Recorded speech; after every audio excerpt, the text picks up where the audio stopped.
Okay so hello everyone. इस video में हम एक बहुत ही फेमस प्रोग्राम को समझेंगे। इसका नाम है फिज बज। ठीक है, इसमें क्या होता है कि यूज़र से कोई वैल्यू इनपुट ली जाती है। वो इनपुटेड वैल्यू मैं आपको दिखाता हूँ कोड में कहाँ पर है। वो ये इनपुटेड वैल्यू है, मैंने कोई इनपुट नहीं लिया, मैंने डायरेक्ट यहाँ वैल्यू रख दी है। ठीक है, यूज़र से वैल्यू इनपुट ली जाती है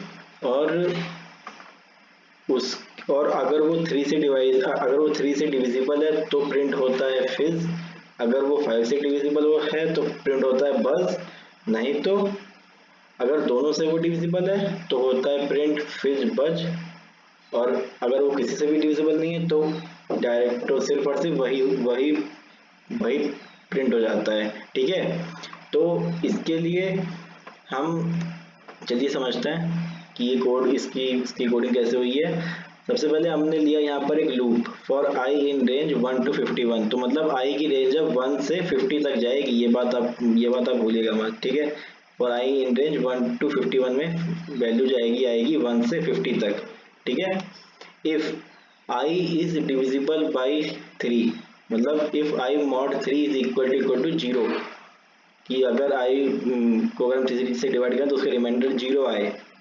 ठीक है, और फिर उसके बाद if I is divisible by 5 also then print fizz बज।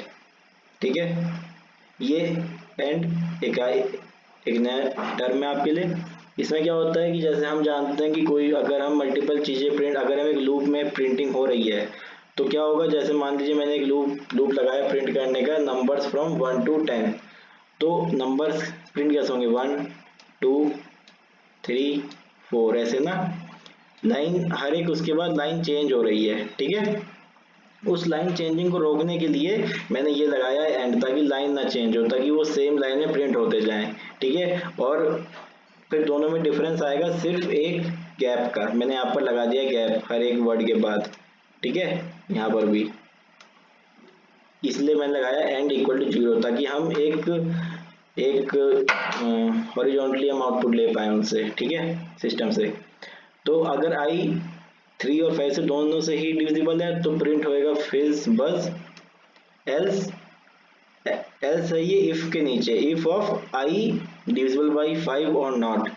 तो अगर आई डिविजिबल बाई 5 नहीं है और आई डिविजिबल बाई 3 है, क्योंकि वो उसके बाद ही आया है, उसका एग्जीक्यूशन नीचे, तो एल्स में प्रिंट होएगा फिज कि आई डिविजिबल बाई 3 तो है लेकिन 5 नहीं है, और 3 से डिविजिबल होने पर प्रिंट होता है फिज।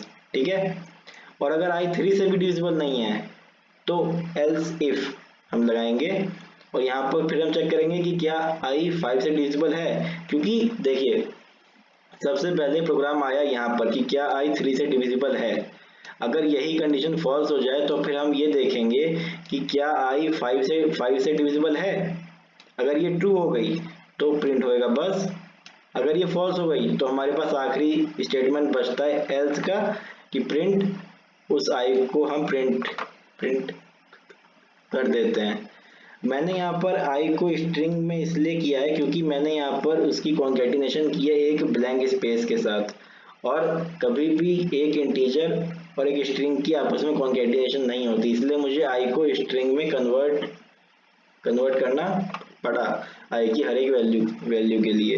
ठीक है, यहाँ पर मैंने आई मॉड 5 के बाद मैंने इस तरह की नेस्टेड कंडीशन नहीं लगाई, क्योंकि वो चीज मैंने ऊपर ही चेक कर ली थी कि अगर आई 3 से डिविजिबल है, फिर अगर वो 5 से डिविजिबल है तो फिज बस प्रिंट होगा। अब अगर वो 3 से डिविजिबल ही नहीं है तो मतलब कि फिज बस वाला स्टेटमेंट तो पॉसिबल ही नहीं है। तो इसलिए मैंने एल सिर्फ आई डिविजिबल बाई 5 और नॉट, फिर मैंने ये रखा प्रिंटिंग स्टेटमेंट एल्स ये डायरेक्टली आई। ठीक है, आई होप समझ आया होगा। Thank you.